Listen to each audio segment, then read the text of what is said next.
The book 2312 has so many things going on, I could ramble far more than 10 minutes about any number of things about the book. The incredible science fiction world building, the intense and direct social and political commentary, or the beautiful way that the author, Kim Stanley Robinson, is able to paint with words things otherwise thought indescribable. However, today I'm going to talk about two of the main characters of this book, Swan and Warham, and discuss how they function as incredible LGBT representation, as well as how they interact with some of the themes of the book. Swan, the first character we meet, is characterized as soon as we meet her as a person more inclined than most to try things just to see. Repeatedly, through the book, we are shown that she is impulsive and irregular, in part due to some of the absurd things she has done to herself over the course of her lifespan. She has done a lot of impulsive, dangerous things just to see that she can. Sometimes, in the book, she just sort of, in her own words, goes feral. At one point in the book, she explains one of her actions by simply saying that it felt right. Among the things that she has done, be it for art, using herself as a canvas, or just because she can, are lying naked on a block of ice under a heat lamp, spending a week in a worm box, spending 5 hours in a spacesuit with only 4 hours of air, sitting for a week in a pile of onions, peeling one after the next, leaving shelter in a spacesuit with air but no heat to see how long she could stay out, 14 minutes, leaving shelter in a spacesuit with air but no heat to see how long she could stay out while walking in partial sunlight and its radiative heating, 61 minutes. Leaving shelter in a spacesuit with heat but only a helmet full of air to see how long she could stay out, 8 minutes.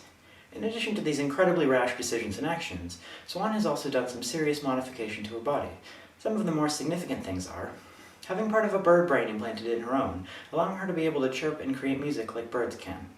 Having vocal cords of a cat implanted so she can purr like one. Ingestion of a collection of single-celled alien life forms, something which nobody knew the outcome of at the time. And finally, she had a quantum computer AI implanted in her brain named Pauline. She regularly finds herself arguing with it. In contrast, Warham is just about exactly the opposite. Swan's first impressions of the man are, well, that he is, and I quote, slow. He's rude, he's autistic, he's boring. Warham is about as far from Swan as could be. He likes things that are predictable, slow, and methodical. He likes to think about life in terms of iteratives, the patterns he finds himself performing. But, because no 2 days are alike, he considers most things to be more pseudo-iterative, where things stay mostly routine but change in slight ways. When he gets trapped in an underground tunnel below Mercury with Swan, he initially finds the process of doing nothing but walking in a straight line to be boring, but later settles into it and finds himself missing it later. Also, he finds himself uncomfortable later when his life takes him to perform things which have no real pattern, where every day is unique. Warham is thoughtful when Swan is emotional, calm and composed when she is rash and feral. In just about every way, the two of them are entirely opposite each other. Warham tells her that he has found purpose in mediocrity and art in life, to spiral up, doing the same things at a higher level, where Swan has yet to figure out what to do with herself. After doing what is essentially surfing on the rings of Saturn, Swan is exhilarated beyond words, while Warham simply states, "It was interesting." However, due to a few things that happen, both of them end up trapped, as I said earlier, in an underground cave below the surface of Mercury, having to walk across the planet. Their interactions and characteristics at this point are typified when Warham tells Swan to take it one step at a time, and Swan responds with, "Oh please, take it like that and it's eternity."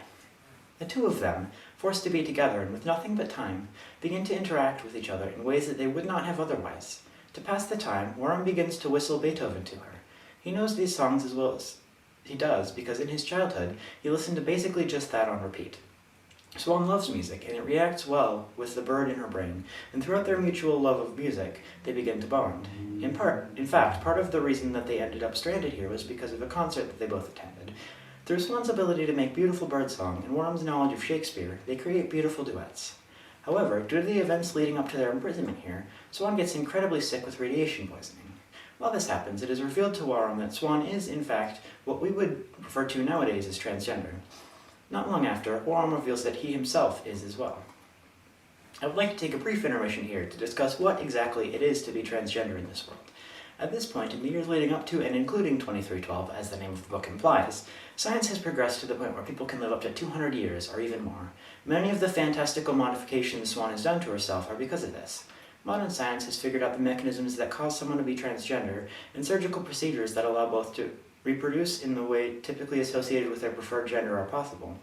In addition to this, the concept of gender has been so thoroughly deconstructed that to exist as any gender at all is entirely optional.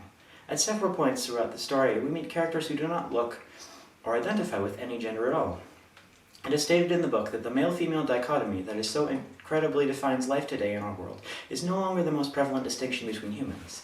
People entirely opt into using he or she at all, and to use one, as the book describes, the equivalent of using tu rather than vous in French, indicating familiarity with the person.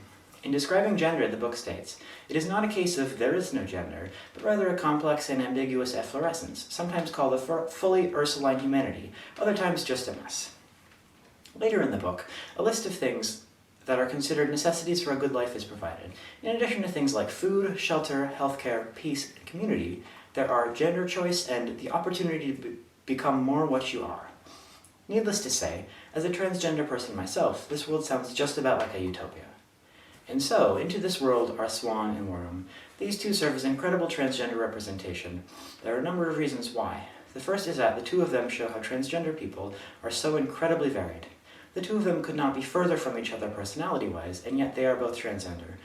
There are far more characteristics to these two than that they are both trans. It isn't even revealed until a decent way into the book that they are. When Worm reveals that he too is trans, Swan is surprised and tells him that she had no clue that he was, to which he responds, "It wasn't really relevant to my actions in the present." The fact that this takes place a solid third of the way into the book, and that it states that being trans is only a tiny part of what makes up someone, and that for most things it isn't even relevant, is incredible, especially when compared to the number of times someone has looked at me, seen the way I was dressed, and heard my voice, and formed what is a whole collection of impressions about me based only on the fact that I am trans. It happens a lot. It's not hard to tell. Also, the way that this is framed, not only is the crazy feral Swan trans, but also Worm, the level-headed, thoughtful, routine-loving one. Being trans, as this book is telling us, is not just some weird thing that people on the edges of normality do, but just one of many parts of the multifaceted human experience. These character traits and the experiences shared by Worm and Swan help define the themes of this book in many ways. This book shows us many different forms of human existence, and how they interweave and interact with each other. Swan's modifications change many things about her. She does not even consider herself human anymore, rather, as she says, some kind of symbiote. However, despite the assumed absurdity of what she does to herself, it is shown that it is really not all that different from what everyone else does. Worm himself, when asked if he has any modifications, says that, "In a way, I suppose everyone does. He takes vasopressin and oxytocin, hormones which change his own behavior. This is not fundamentally different to what Swan does." In addition, the modifications that Swan has done prove to be even helpful despite the downsides. Pauline, her AI, has much useful information, and despite being a nuisance, has some pretty obvious upsides as well. The alien life she ingested, changing her behavior and the way that her brain works, proves to be the thing that allows her to survive the radiation poisoning. Swan's modifications are part of her. Her singing like a bird was not her or the bird, but rather they are the same. She is one thing, not entirely human, but entirely one.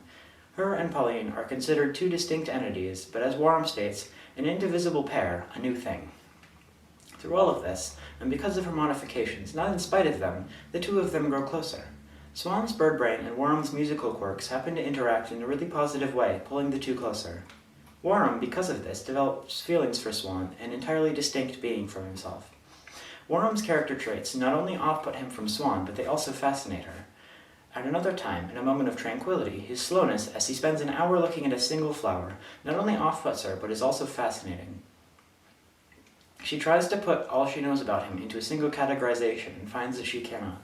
Throughout their experiences in the book, it is not their similarities but the differences that make the two of them love music in their own way and for their own reasons, and that draw the two of them together. And at the end of the book, when Worm proposes, he proposes not only to Swan but also to Pauline. Modifying oneself, be that for medical reasons or just because it feels right, doesn't separate the world into different, incomparable categories. Rather, modifying ourselves is something we all do, be that with technology, medicine, or even just working on ourselves to make a better person. These differences, outlining the great variety of human existence, don't have to pull us apart. Rather, as in the case of Swan and Worm, they can in fact bring us together. Being different isn't something to divide humans or to ignore entirely, as some are accustomed to doing.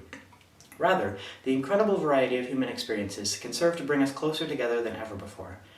The love story of Swan and Worm shows us that differences in the human experience are beautiful, to be embraced, and that in doing so, what we are becomes something more than just a bundle of our own experiences, but the whole human race.